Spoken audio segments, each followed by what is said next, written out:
Meu povo, finalmente estou em casa, finalmente agora posso voltar a fazer os reacts de maneira um pouco mais tranquila aqui em casa. E hoje o Ciro deu entrevista lá no Ponto Poder, lá na sabatina do Diário do Nordeste, falou muito sobre segurança pública, que eu sei que é uma área que interessa muito aos cearenses, porque a gente sabe o que vem acontecendo com a segurança pública aqui do estado do Ceará. E tem muita gente compartilhando fake news aí, falando que o Ciro vai entregar a segurança pública do estado do Ceará ao Mossad, não sei o que. Eu vi muita gente compartilhando, só antes de eu dar play aqui na entrevista do Ciro, eu vi muita gente compartilhando isso aqui no Twitter, aqui, falando que o Ciro vai entregar a segurança pública do Ceará a Israel, não sei o que e tal, mas eu acho engraçado que isso, gente, já acontece.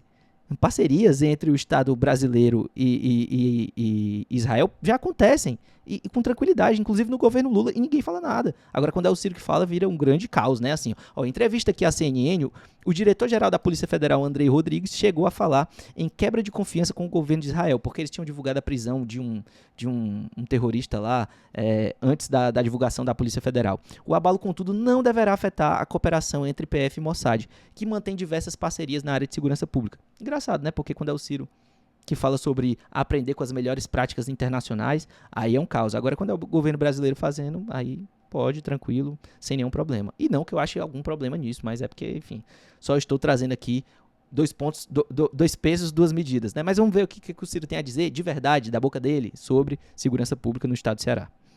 E olha, vou começar perguntando sobre segurança, porque inclusive esse é o eixo de segurança pública e justiça social no plano de governo do senhor, que tem o maior detalhamento de algumas propostas.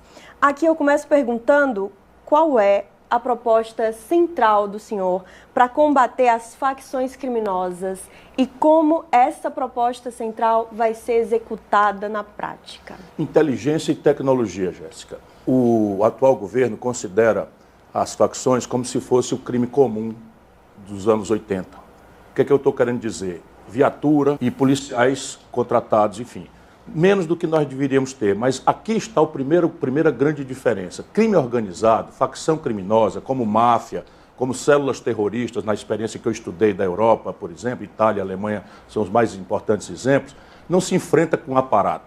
Se enfrenta mapeando a cadeia de comando para que você possa, a primeira providência é separar a meninada que está na véspera de entrar no crime, que não cometeu nenhum crime violento, mas está na ilusão de vender droga, de distribuir droga para comprar um celular, para comprar um tênis de moda, etc. Essa meninada, se nós dermos a oportunidade, ela pode voltar para o lado, vamos dizer, do bem, para o lado bom da força, para o lado... E isso se faz recrutando essa meninada para a facção do bem. Eu estou fazendo essas comparações para as pessoas entenderem, mas na verdade é uma estrutura nova de inteligência de base comunitária. No Ceará nós tivemos grandes experiências no passado, todas foram destruídas, mas sem o engajamento da comunidade é praticamente impossível você fazer esse mapa para identificar quem é quem entre os menos perigosos e os chefões que estão ali na cadeia de comando lá em cima. Mal comparando, eu estou fazendo assim, uma metáfora com um baralho. O governo atual olha o baralho como a gente olha na sorte, no bambo. Todas as cartas do baralho por trás são iguais. Porém, para enfrentar, a gente tem que abrir as cartas e ver que o 3 de paus é uma carta que não vale nada e o As de paus é a carta que vale muito. Mal comparando, o 3 de paus é o menininho que não cometeu violência nenhuma, que está ali na fronteira e a gente tem que recrutar. E o As de paus é o chefão. É esse que está na lavagem de dinheiro, que está entrando na política. E é por aqui que nós vamos começar. Então, inteligência é isso. Tecnologia é o quê? É você estabelecer, com inteligência artificial e algoritmos, a possibilidade da formação da culpa. O que é isso? Vamos lá, o cearense precisa entender por que o Ceará virou paraíso das facções e ninguém vê acontecer nada há 15 anos, agravando-se a cada dia que passa. É porque nós aqui não temos uma estrutura de formação de culpa. Vou dar um exemplo prático. De cada 100 homicídios, de cada 100 assassinatos, e o Ceará é um dos campeões brasileiros de homicídios, só 27 são investigados, são esclarecidos pela polícia.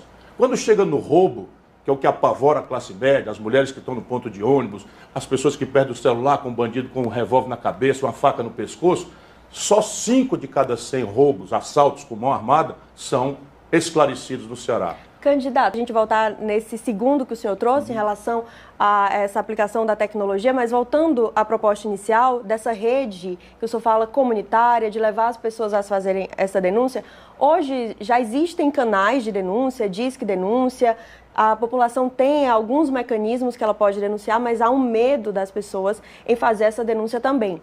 Então, em o senhor sendo eleito, e acredito que isso sendo uma prioridade de ação de um eventual governo, como que essa proposta se materializa? Qual é a primeira criação para que a população possa estabelecer essa rede de diálogo? Um dos elementos é tirar do papel que já existe na lei, que no Ceará praticamente não se faz, que é a proteção às vítimas e às testemunhas. Com determinados níveis de sofisticação. Por exemplo, se uma testemunha vai apontar com clareza, vai ser testemunha da indicação de um chefão da máfia, ele vai ser assassinado. Então ninguém quer fazer.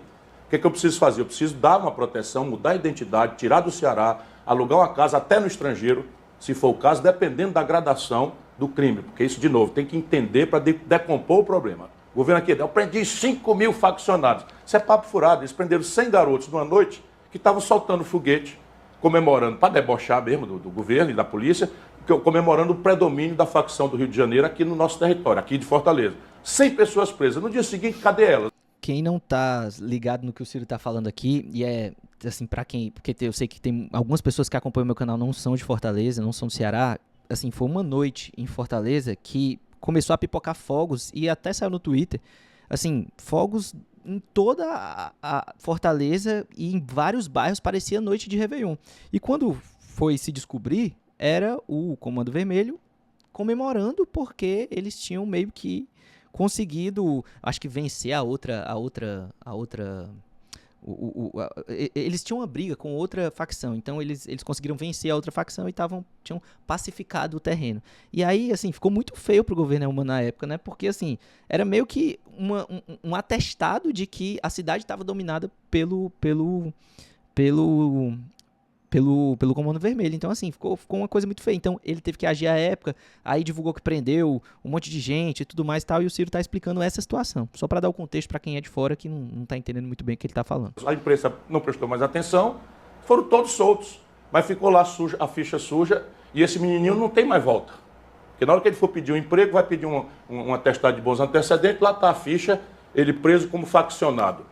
Eu sei que ele pode ser, e ele é a bucha de canhão, mas eu preciso separar, essa é a chave. E a outra grande chave da inteligência da sua pergunta, e eu tenho que ir tendo cuidado com o que eu vou divulgar, é a territorialização.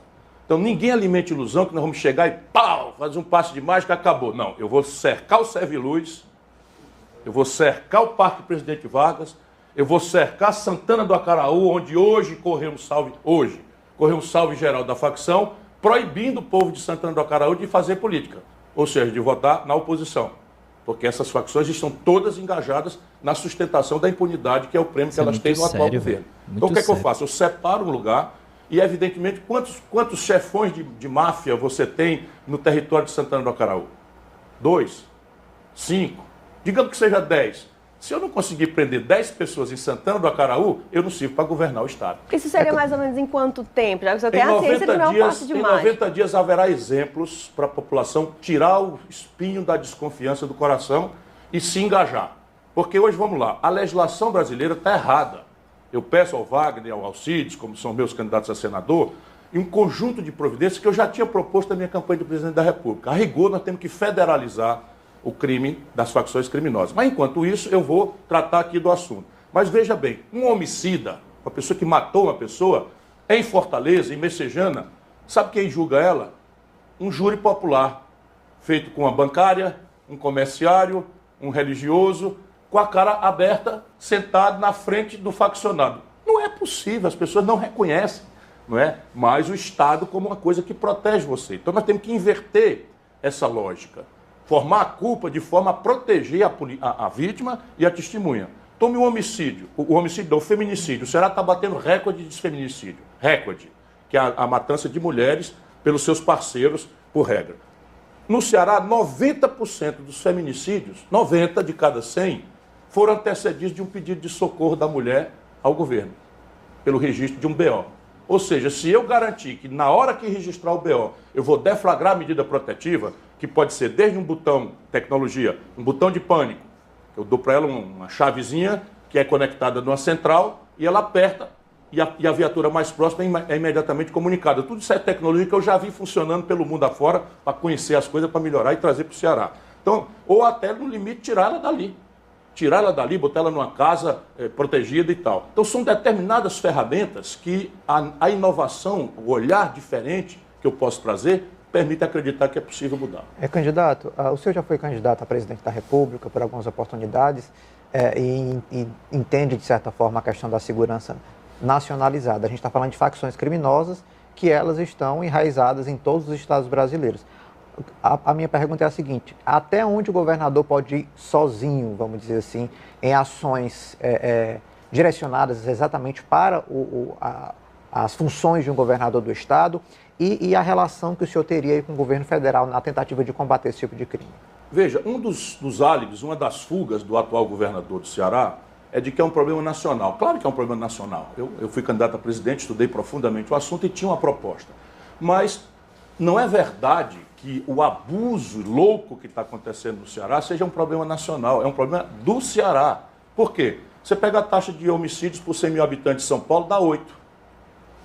8 paulistas são assassinados a cada 100 mil habitantes. Você pega de Goiás, são 8 em cada 10, 6 em cada 10 e tal. No Ceará chegou a 42 homicídios por 100 mil habitantes. A lei é a mesma, sob o ponto de vista federal, e nós temos que aperfeiçoar, levar sugestões. Isso é surreal, velho. Isso é taxa de estado em guerra, velho. Na mesma hora, se eu tiver a honra de servir ao Ceará como seu governador, eu vou articular como fiz. O projeto São Francisco, eu articulei com todos os governadores, inclusive a de Minas Gerais, contra, porque eu conheço todos. Eu sou um cara muito vivido, sou um cara, graças a Deus, muito respeitado. E vou levar sugestões propostas. Mas uma coisa concreta, por exemplo, é que boa parte hoje dos graduados da facção criminosa do Ceará estão presos aqui em Itaitinga, mandando de dentro da cadeia e desmandando de dentro da cadeia impunemente a operação das facções aqui dentro. Primeira providência, os piores, os 30 piores, eu vou exigir do presidente da República, quem quer que sejam transferidos para presídios federais. Vou acabar com a comunicação.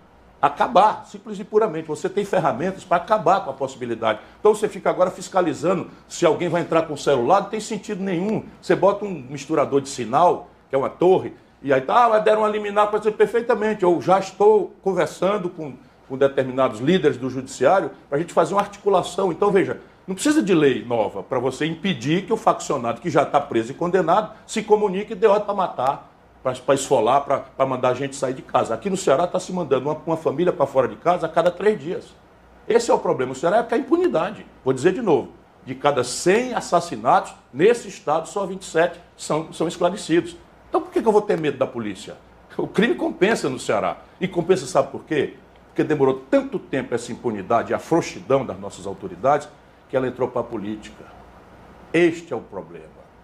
Aí ele tocou no ponto. Que é o maior medo, né? Porque no final das contas, se entra pra política, aí é a política que age para que as coisas continuem como estão, né? E é como me parece que está acontecendo no estado do Ceará. Você tem 3 vereadores de Sobral preso, 4 vereadores de Marada Nova preso e o Bebeto do Choró foragido. O inquérito, que a gente mais ou menos sabe, os pedaços de inquérito que estão fazendo, tem 34 prefeitos do Elmano ligados à facção criminosa via Bebeto do Choró. Inclusive, a suspeição no inquérito é de que o de Fortaleza teria recebido dinheiro no segundo turno, 20 milhões de reais. Então, veja bem, se você está lavando dinheiro impunemente e você está entrando na política, isso explica por que o povo está sob terror das facções. Bom, no final das contas é isso. É isso que o Ciro fala sobre segurança pública. Me parece que o problema é esse mesmo. No final das contas, a gente não tem mais vontade política de resolver porque o problema entrou para a política, né? Então, assim... É triste, mas espero que a gente tenha novos ares aí em janeiro de 2027. Era isso, tamo junto pelo vídeo agora. Se inscreva no canal. Vou trazer mais vídeos aqui essa semana. Agora estou em casa, estou podendo gravar mais vídeos. Vou trazer essa semana mais conteúdos aqui pro canal. Não se esqueçam de se inscrever, clicar no botão de gostei e deixar um hype aí se vocês tiverem hype para deixar, beleza? Tamo junto, até a próxima. Valeu, falou, tchau, até mais.